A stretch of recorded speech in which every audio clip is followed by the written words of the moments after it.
परम पिता परमात्मा कन कन तेरा वास, करन करावन हार तू, सब कुछ तेरे पास। अंग संग तुझको देख के अवतार करे अरदास। तू राजाधिराज है, मैं दासन का दास। आदरणीय सत्संग जी, प्रेमाने बोला। सर्वप्रथम दास त्या गोष्टीचा उल्लेख करेल की आज या ठिकाणी जो सत्कार केला तो सद्गुरु माताजींनी परवान करून घ्यावा आणि ज्या पण त्या महापुरुषांच्या इच्छा आकांक्षा असतील त्या माताजी तुम्ही पूर्ण कराव्यात। ज्या बालकाचा उद्या वाढदिवस आहे, काय नाव, राजवीर, माताजी दया करा, त्याच्याही जीवनामध्ये खूप सारे असे आशीर्वाद द्या की त्याचंही जीवन सुंदरतेनं भरून जावं। यशाचे मार्ग गाठत सत्संगजी जीवनामध्ये उच्चांक गाठावा आणि सत्संगजी या ज्ञानाच्या आधारे तुमच्या चरणाशी जोडून राहू द्यात। कारण सत्संगजी सत्य हेच आहे, किती उंचावर गेला माणूस तरी त्याला एकदा खाली उतरायचंच असतं। बाबाजी बोलले होते, ऊंचाई तो बहुत है लेकिन वो ऊंचाई पे ठहरना इंसान का काम है। जो ठहर गया वो पा गया। जो सत्संगजी, सद्गुरु सत्संगजी प्रत्येकाला इतकी उंचाई देणार आहे, इतकी उंचाई देणार आहे, सत्संगजी आपल्याला त्या उंचाईवरती थांबता येणार। म्हणजे सत्संगजी मिळालेला मान सन्मान, सत्संगजी त्या अपेक्षेनं आपण जीवन जगणं। अन्यथा सत्संगजी इथं खूप सारा सत्कार मिळतो, आदर मिळतो, पण त्यांना बहरून नका जाऊ। सत्संगजी त्यांनी मनामध्ये अहंकार नका येऊन देऊ की जेणेकरून माझ्यासारखा कुणी नाही आहे। म्हणून सत्संगजी या धरतीवरती बाबाजी बोलले, इंसान चांद पे तो गया लेकिन उसको धरती पे चलना नहीं आया।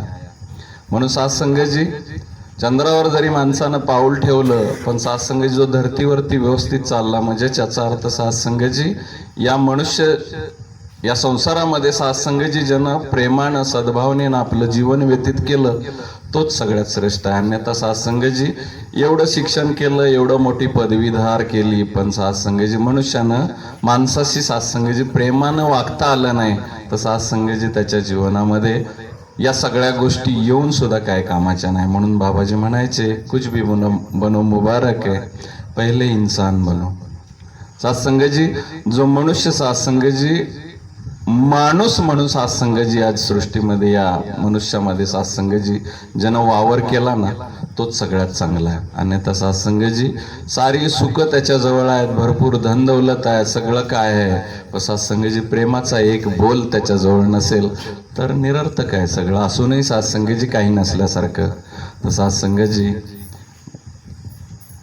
बघा, सत्संगजी समागमाचा जिक्र झाला, आज सत्संगजी महात्माने बोलले की सारे विषय सत्संगजी या सत्संगमध्ये आज झाले, तर ही गुरुची रहमत आहे। कारण सत्संगजी विषय कुठलाही असो त्या विषयातला रस सत्संगजी निचोडता आला पाहिजे। जसं हंस शामुर्ग सत्संगजी हंस, जसं पाणी जरी दुधात मिक्स करून दिलं तरी सत्संगजी त्याच्यातलं दूध तो पितो आणि सत्संगजी पाणी सोडून देतो।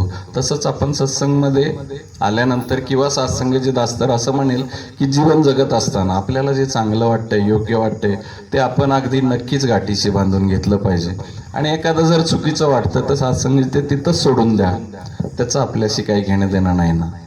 कारण सत्संगजी त्याच्या नादाला लागलो तर सत्संगजी चांगला आपल्या हातातून निसटून जाईल आणि सत्संगजी जी कृपा आपल्यावर व्हायची होती ती कृपा तर होणार नाही, दोषास पात्र हो। म्हणजे सत्संगजी भागी असून सुद्धा अभागी सत्संगजी हो। म्हणून सत्संगजी त्या गोष्टीकडे लक्ष देऊ नका, लक्ष द्यायचंच असेल तर चांगल्या गोष्टीकडे द्या। कारण सत्संगजी समागम येतोय, समागमला जाण्यासाठी भरपूर असे आतुर आहेत लोक। महापुरुष सत्संगजी भरपूर जणांनी तिकीटे काढल्यात, भरपूर जण सत्संगजी त्या क्षणी सुद्धा सत्संगजी निघतील। कारण सत्संगजी तो एक योग आहे, सत्संगजी सद्गुरूची कृपा आहे, रहमत आहे. तर सत्संगजी दासलाही सत्संगजी 17 तारखेला तिथं पोचण्याचा मौका मिळाला होता. कारण सत्संगजी तिथं जाऊन सत्संगजी काही गोष्टी ऐकायला मिळाल्या, त्या पण सत्संगजी शेअर करेल. कारण सत्संगजी सद्गुरूची अपार कृपा आहे की सत्संगजी ॲडव्हान्स सेवेसाठी या वर्षीपासून आमच्या ग्रुपला सत्संगजी ती ॲडव्हान्स सेवा मिळायला लागली की सत्संगजी ती याच्या अगोदर मिळत नव्हती. सत्संगजी तिथं गेल्यानंतर 17 तारखेला सत्संगजी दासीकडून निघाला. त्या दिवशी सत्संगजी ग्राउंडचं ओपनिंग झालं होतं. माताजी सत्संगजी तिथं ओपनिंग करून थोडेसे विचार माताजींनी सत्संगी सांगितले. त्या विचारामध्ये सत्संगजी माताजींनी हेच समजवण्याचा प्रयत्न केला की सत्संगजी सेवा करण्यासाठी महापुरुष सत्संगजी आतुरतेनं वाट पाहत असतात आणि सेवा सत्संगजी सद्गुरूच्या कृपेनं मिळते. पण सत्संगजी ती सेवा करताना आपला भाव काय असला पाहिजे याच्याकडे सत्संगजी फार लक्ष देणं जरूर आहे. कारण सत्संगजी मला मिळालेली सेवा ही सत्संगजी मला फक्त आणि फक्त सुख आणि पुन्हा सेवा देणार आहे. पण सत्संगजी मी जर त्या गोष्टीकडं अशा भावनेने सत्संगजी बोललं जातं की एखाद्याचं जर तन सत्संगजी तनाला काय आजार असेल तर बोललं जातं की भरपूर सारी सेवा करा, तनाची सेवा करा, तन मजबूत राहील, धनाची सेवा करा, धन मजबूत राहील, मनाची सेवा करा, मन मजबूत राहील. पण सत्संगजी त्या अपेक्षेनं सेवा करणं सुद्धा सत्संगजी चूक आहे असं माताजी समजावतात. की सत्संगजी सेवा अशी करा की सत्संगजी त्याच्यात कुठलाही भाव नाही पाहिजे, निरर्थक म्हणजे निस्वार्थ भावाने. सत्संगजी मी जर या अपेक्षेनं सेवा करेन की नाही मी ग्राउंडवरती माती दगड उचलले, सत्संगजी गवत काढलं तर माझं तन मजबूत राहील, तर सत्संगजी ती पण सत्संगजी फलदायी सेवा नाही आहे. कारण सत्संगी त्याच्यामध्ये अपेक्षा आली म्हणून सत्संगी अपेक्षा रहित सेवा करता यावी. की सत्संगजी पूर्वी महापुरुष बोलायचे की या हाताने केलेली सेवा या हाताला कळाली नाही पाहिजे. मग सत्संगजी सेवा करत असताना किती भान ठेवायला लागेल. सत्संगजी 5,000 रुपयाची सेवा केली तर मला वाटतं की मी माझ्या साऱ्या सृष्टीतला सगळ्यात मोठा सेवा करणारा मी आहे. चुकीचं आहे. सत्संगजी त्या ठिकाणी सेवा करणारे महापुरुष इतके मोठे आहेत, सत्संगजी इतके धनी आहेत की सत्संगजी त्याच्या आजूबाजूला आपण कुठेच नाही. दास बोलतोय म्हणून नाही, जे अकाउंटंट महात्मा आहेत त्यांना सत्संगजी कधी वेळ प्रसंग पडला तर विचारा किती धनाने सेवा करतात म्हणून. मोजत सुद्धा नाहीत काय काय महापुरुष, रिसीट सुद्धा नको बोलतात. बोलण्याचा ओघ हा सत्संगजी की सेवेचा मोका ज्यांना ज्यांना मिळतोय, सत्संगजी कशाची सेवा असू द्यात, तन मन धनातल्या कुठल्याही प्रकारची सेवा असू द्यात, पण त्या सेवेचा कधी सत्संगजी अभिमान बाळगू नका. आणि सत्संगजी या भावनेनं सेवा करू नका की मी या पटीत जर सेवा केली तर मला आणखी त्याच्या 10 पट 20 पट 50 पट मला ते मिळेल, अपेक्षा धरू नका. नेकी कर भूल जा बोललं जातं ना, सेवा करा आणि विसरून जावा. सत्संगजी ती जर अवस्था माझी असेल तर योग्य रीतीने मी चाललोय. अन्यथा सत्संगजी सेवा केल्यानंतर माझ्या मनात येत असेल तर मी बाजूच्या महापुरुषांना सांगावं की आज 500 रुपयाची रिसीट मी फाडली. किंवा एखाद्या महापुरुषाला मी माझ्या घरी बोलवलं आणि यथाशक्ती सत्संगजी त्यांना भरपूर असं मिष्टान्न सत्संगजी गोड पदार्थ सत्संगजी चारले आणि सत्संगजी मी सेवा केली. तर सत्संगजी हा सेवा हा भाव दाखवण्याचा नाही आहे, अनुभव करण्याचा. करायची सेवा करायची आणि विसरून जायचं. फळ देणारा तो आहे, फळाची कधी अपेक्षा करू नका. कारण सत्संगजी ज्यांनी फळाची अपेक्षा केली मग सत्संगजी ती सेवा चादोरी राहिली. सत्संगजी त्या ठिकाणी सत्संगजी 5 दिवस सत्संगजी दासला सेवा मिळाली. खरं दासनी कधी हा विषय बोललेला नाही, पण सत्संगजी दास प्रथमच हा विषय बोलतोय. क्षमा करा दास, असं कुठल्या अभिमानानं सत्संगी सांगत नाहीये की सत्संगजी तिथं मिळणारी सेवा दासला की सत्संगजी माताजींच्या सिक्युरिटीची दासला सेवा आहे सत्संगजी. आणि सत्संगजी त्या ठिकाणी गेल्यानंतर ना सत्संगजी ग्राउंडमध्ये माताजी ज्यावेळेस येतात तेव्हापासून माताजी ग्राउंडमधून पुन्हा माघारी सत्संगजी ज्या ठिकाणी राहतात त्या ठिकाणी जाईपर्यंत सत्संगजी तो सिक्युरिटीचा जिम्मा असतो.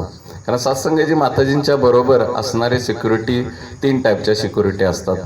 की सत्संगजी पहिली असते ती मंडळाची सिक्युरिटी असते, 2 नंबरची असते ती सत्संगजी दिल्ली पोलीस असतं, आणि 3 नंबरची सिक्युरिटी असते ती सत्संगजी आता आम्ही दास करतोय ती CID स्वरूपात असते की नॉर्मल रेसमध्ये सत्संगजी पूर्ण ग्राउंडमध्ये निगराणी असते की सत्संगजी महापुरुषांच्या बाजूला उभं राहून सत्संगजी ती सेवा करायची असते, महापुरुषात राहून की महापुरुष सत्संगजी जे ज्ञानी आहेत सत्संगजी ते त्या भावनेने आलेला असतात, पण एखादा विकृत असतो सत्संगजी हौशे नवशे गवशे, कारण सत्संगजी अनेको प्रकारचे लोक येतात. कारण पूर्वी पहिला जो समागम झाला होता त्यावेळेस तिथं सत्संगजी हरियाणाची लोकलमधली इतकी लोक आली होती की सत्संगजी ते इतके नशा करून यायचे की त्यांना चालता सुद्धा येत नव्हतं. सत्संगजी गांजा अफीम ड्रग्स अशासारखी मोठ्या मोठ्या नशा की सत्संगजी त्या ठिकाणी दिवसा ढवळ्या सुद्धा खून होतो, अशी परिस्थिती सत्संगजी त्यावेळेस होती. पण सत्संगजी आज सद्गुरूची एवढी रहमत आहे की त्या गावाच्या आजूबाजूला सत्संगजी इतकं स्वच्छ आणि निर्मळ वातावरण झालंय, कारण सत्संगजी माताजीने ते गावच दत्तक घेतलेलं आहे. तर सत्संगजी त्या गावामध्ये शाळा, मुलांचं खेळण्याची व्यवस्था, गावची व्यवस्था, लाईट पाणी या सगळ्या व्यवस्था सत्संगजी मंडळ करतं.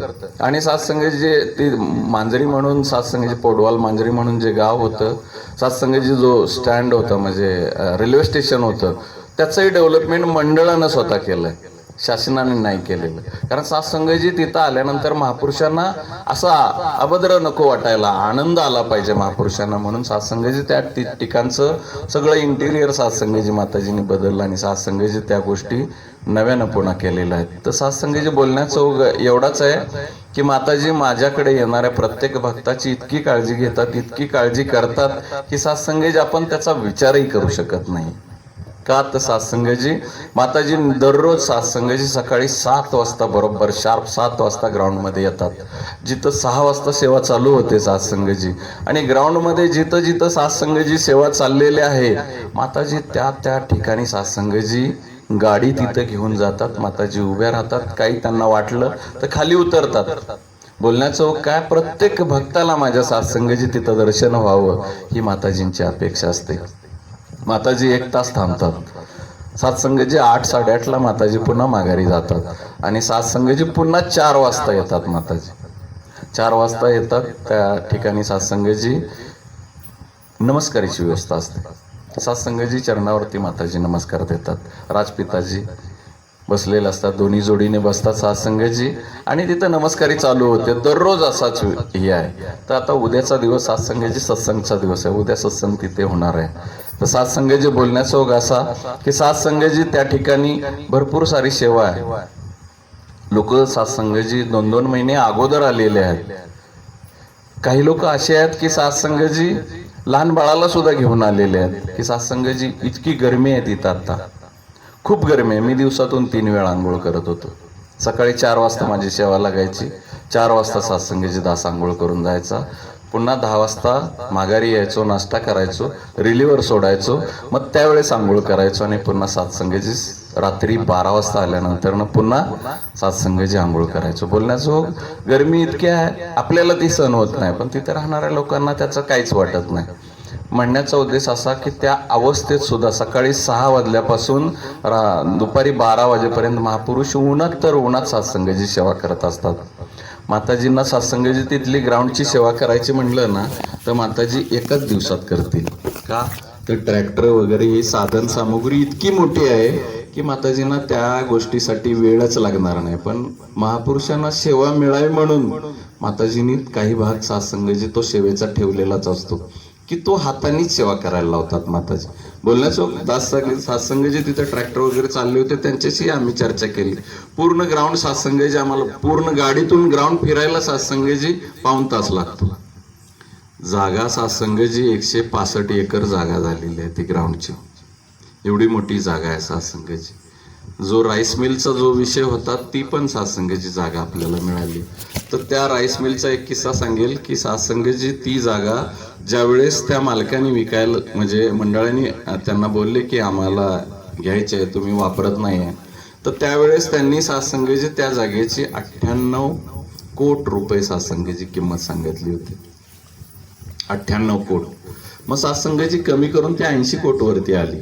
पण सत्संगजी त्याच्यानंतरनं बॅडलक त्यांचं म्हणा, सत्संगजी त्यावेळेस त्यांच्या सत्संगची ही गोष्ट पसरली आणि ती जागा विकणार आहेत असं कळाल्यानंतर सत्संगजी त्या जागेवरती बँकेचा स्टे आला. त्याच्या वडिलांनी सत्संगजी त्या बँकेचं कर्ज होतं त्याची 80 करोड रुपये सत्संगजी थकबाकी होती. आता ते म्हणले जर 80 करोडला आपण जागा यांना देतोय मंडळाला तर आपल्याला काहीच बेनिफिट मिळत नाही. ते तिघं भाऊ आहेत. तर सत्संगजी त्या ठिकाणी राईस मिल होती, त्याच्यानंतर तेलाचं एक प्रोडक्ट होतं, अजूनही काहीतरी होतं, असं सत्संगजी ते मिल होती. तर त्यांनी ठराव केला होता की आम्ही सगळी त्यातली लोखंड वगैरे जे पण आहे त्या भिंती आम्ही पाडून सगळं नेणार, तुम्हाला फक्त मोकळी जागा आम्ही 80 करोडला देणार. तर सत्संगजी ज्यावेळेस त्याच्यावर स्टे आला त्याच्यानंतर मग बँकेने निलावी लावली आणि सत्संगजी ती जागा मग ज्यावेळेस गावातल्या लोकांनी सत्संगजी त्याच्यावरती बोली लावली. ती ऑनलाईन बोली होती. कोणी 35 करोड सांगितलं, कोणी 40 आणि मंडळानं 45 कोटीला सत्संगजी ती जागा घेतली. ती जागेची किंमत होती 80. सत्संगजी मंडळाला ती मिळाली 45 करोडमध्ये.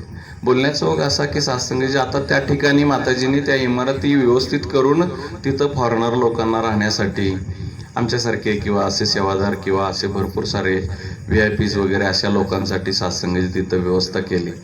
तर सत्संगजी बोलण्याचा ओघ असा की इतकं बारकाईनं सत्संगजी माताजी प्रत्येक गोष्टीवरती लक्ष देतात, राजपिताजी, की सत्संगजी ग्राउंडवरती एक गोष्टीकडे सत्संगजी बारकाईनं लक्ष दिलं जातं आणि ती गोष्ट जशी पाहिजे तशीच सत्संगजी करून घेतली जाते. की पूर्वी सत्संगजी माताजींचा जो पंडाल होता तो 40 फूट पुढे होता, तो सत्संगजी आहे तसा काढून पुन्हा आता 40 फूट पाठीमागे घेतला. 40 फूट आहे तसाच. तर सत्संगजी त्या ठिकाणी सत्संगजी एका महापुरुषाची सेवा लागली.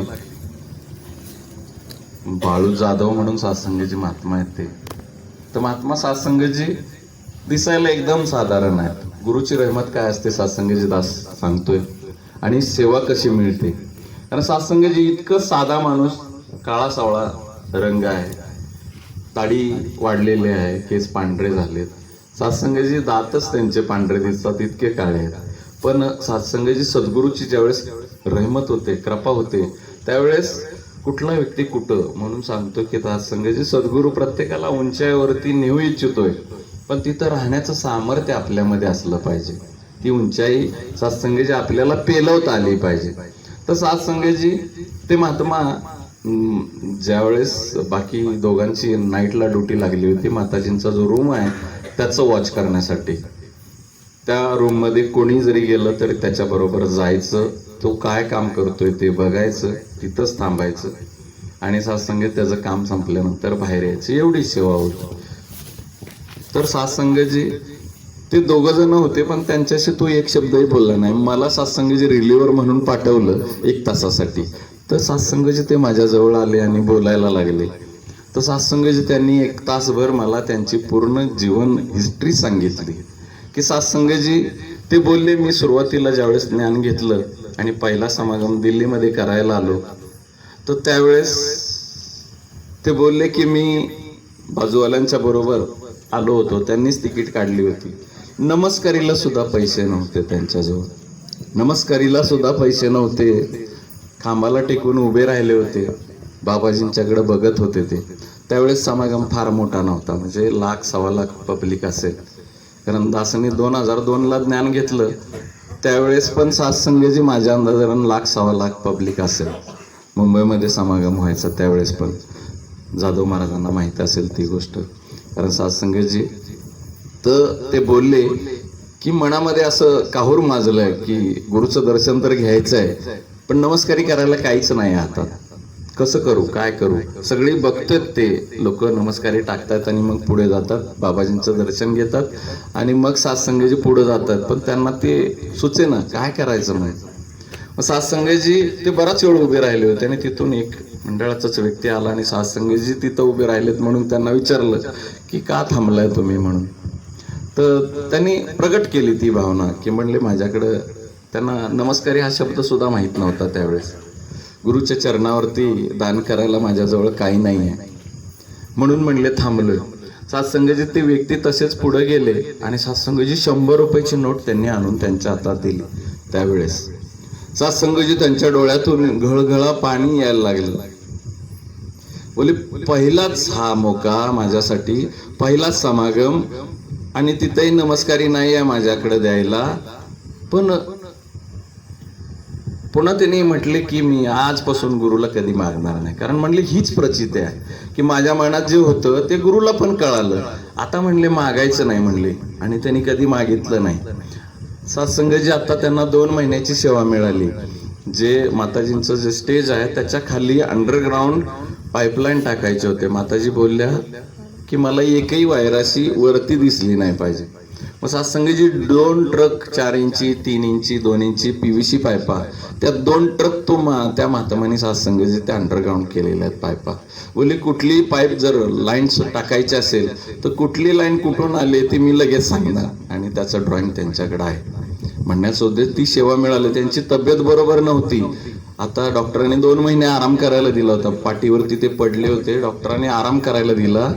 तर त्यावेळेस त्यांना आदेश आला, बालाजी त्यांना बोलतात, बाळू नाव आहे त्यांचं पण त्यांना बालाजी बोलतात. बालाजी आपको सेवा आहे. बोले 2 महीने की सेवा आहे.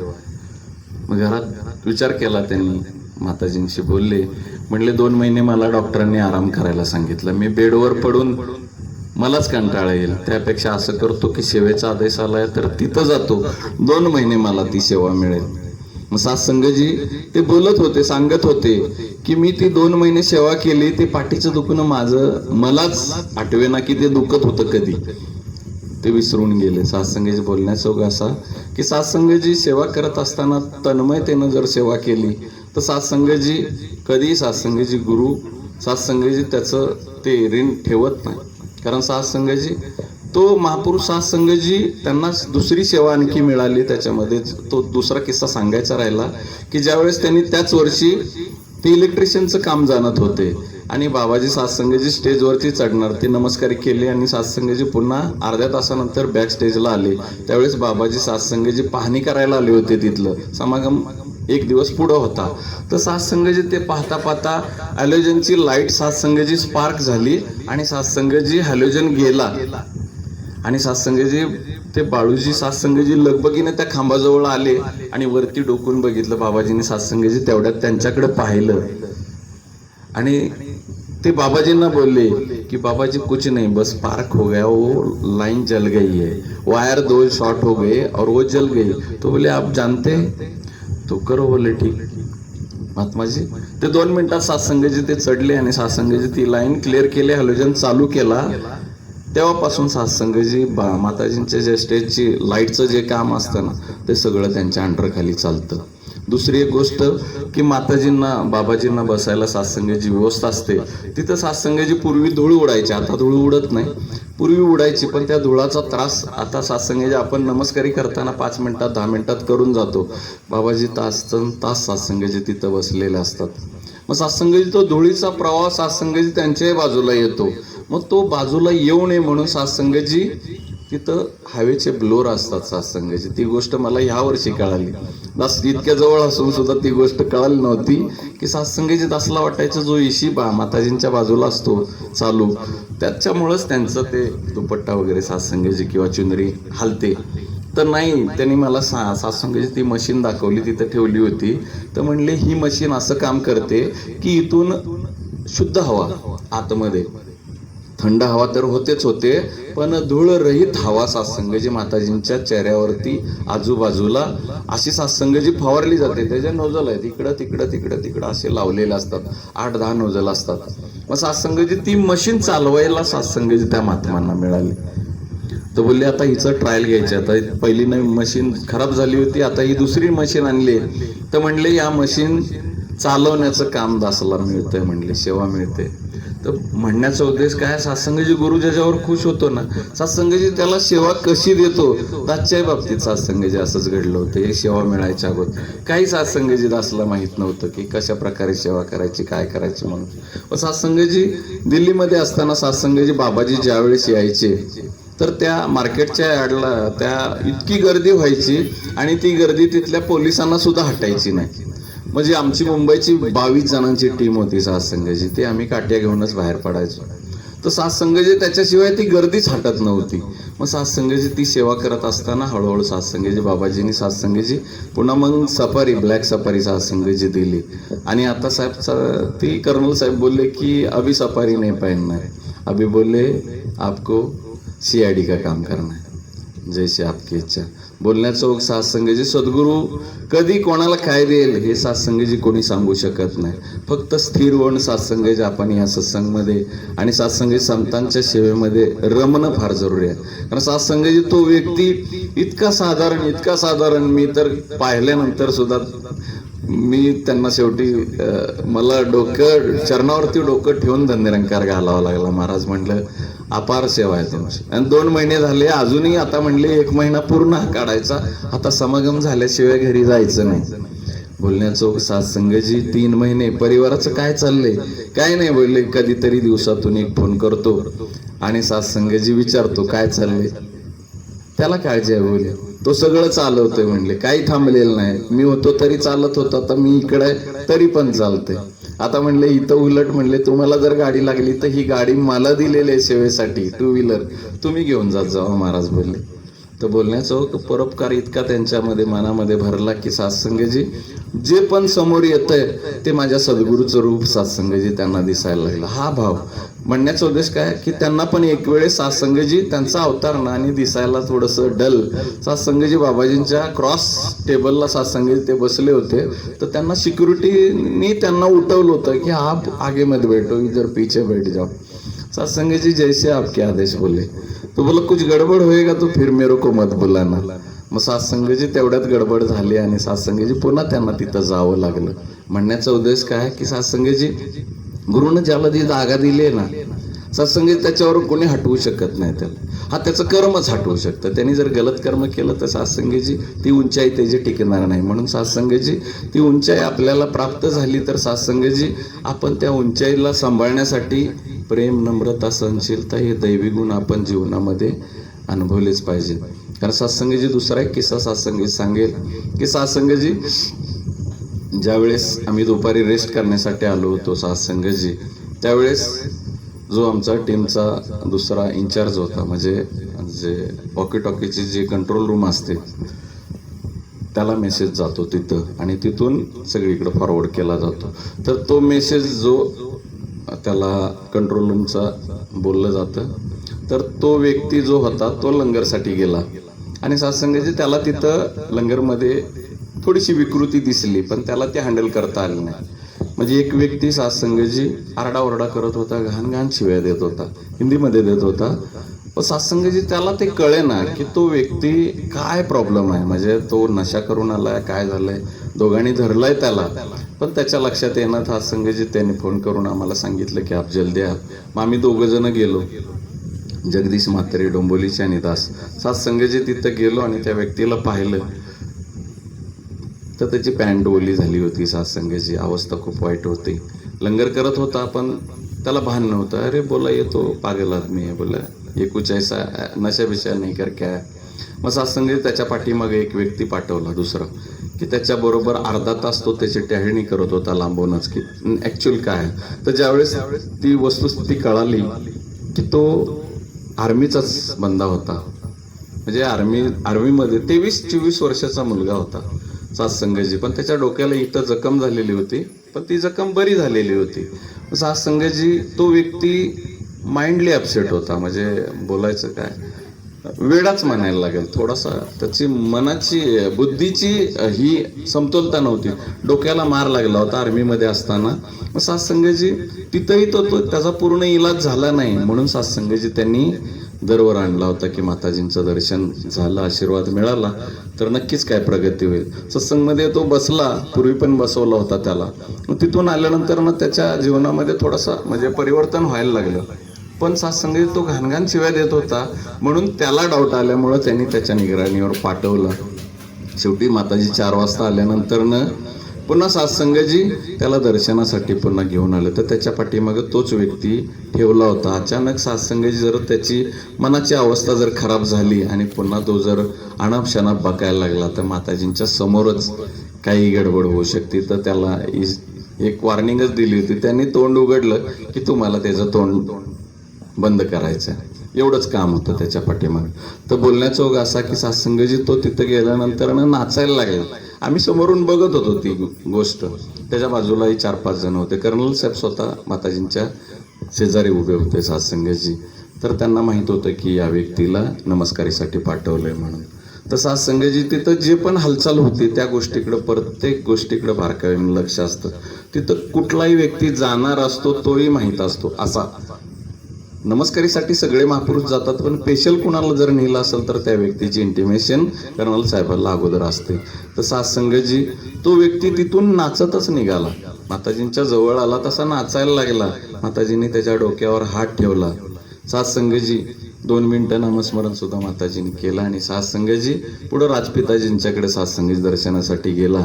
राजपिताजींनी डोक्यावरती हात ठेवला आणि पुन्हा सत्संगी त्यांनी, म्हणजे तो इतका अवकळ असं दोघांनी धरायला लागत होतं त्याला. पण सत्संगजी तिथं गेल्यानंतर त्याला सोडला, पण काही सुद्धा केलं नाही त्यांनी. आणि निपचिप सत्संगजी पुन्हा नमस्कारी करून सत्संगीचा प्रसाद घेऊन तो बाहेर पडला. तर गुरुची दया एवढी मोठी आहे की अशा या प्रत्येक किती सत्संगजी काही जरी घडलेलं असेल तर गुरुची जर कृपा त्याच्यावर होणार असेल ना, तर सत्संगी त्याला कोणी चुकवू शकत नाही. आम्हालाही वाटत होतं की त्या व्यक्तीला तिथपर्यंत न्यायचा कसा. कारण जर त्यांनी जर तोंड उघडलं, तो जर अनाप शिवाय द्यायला लागला माताजींच्या समोर, तर ते कसं काय कंट्रोल होणार. तर बोलण्याचा सत्संगजी सद्गुरू हा प्रत्येक गोष्टीला समर्थ आहे. आपण फक्त सत्संगजी तिथं नम्र होणं फार जरुरी आहे. कारण सत्संगजी आपण मनाची आपली चतुराई चालाकी करू तर सत्संगजी तिथं आपल्याला त्या गोष्टीचा आनंद मिळणार नाही. म्हणून सत्संगजी एक गोष्ट सत्संगीच्या सद्गुरूवरती सोपवून द्या, त्याच्यावरती निचोर करा सत्संगजी आणि निवांत राहून जीवन जगा. खूप आनंद आहे, खूप आनंद आहे. कारण सत्संगजी अशा काही गोष्टी बघायला मिळतात. सत्संगजी त्यावेळेस ती चेतनता येते की त्या अवस्थेमध्ये सत्संगजी सद्गुरू काय काय करत असतो, कुठल्या गोष्टीसाठी, एक व्यक्तीसाठी सत्संगजी सद्गुरू तळमळत असतो की त्यांनाही दर्शन मिळावं, त्यांनाही सत्संगजी. महात्माने सांगितलं ना की सत्संगजी ते प्यास्यांच्या जवळच वीर जाते सत्संगजी. असा विषय आहे तो की म्हणण्याचा उद्देश काय, सत्संगी सद्गुरू सत्संगजी प्रत्येक वेळेस सत्संगजी आपल्याला चेतन करत असतो. पण आपली चेतनता असणं फार जरुरी आहे. कारण सत्संगजी ज्यांनी सत्संगजी या दरवर सत्संगजी लक्ष दिलं, ज्यांनी या चरणावर लक्ष दिलं, त्याचं जीवन सवरल्याशिवाय राहणार नाही. कारण सत्संगजी सद्गुरू हा दयाळू कृपाळू आहे. ते वेळेनं आपलं काम केलं, 2 मिनिटं पुढंच गेले, दासला क्षमा करा. पुनश्च सत्संगजी माताजींच्या चरणी ही अरदास करूया की जिथं जे पण इच्छा आकांक्षा असतील महापुरुषांच्या माताजी त्या पूर्ण करा. तन मन धनानं सर्वांना सुखी ठेवा, आनंदी ठेवा. प्रत्येकाच्या इच्छा आकांक्षा पूर्ण करून प्रत्येकाच्या जीवनामध्ये प्रगतीचा मार्ग द्या. फक्त ती प्रगती होत असताना तुमचं चरण कधी विसरून देऊ नका. सत्संगजी प्रेमाने बोला.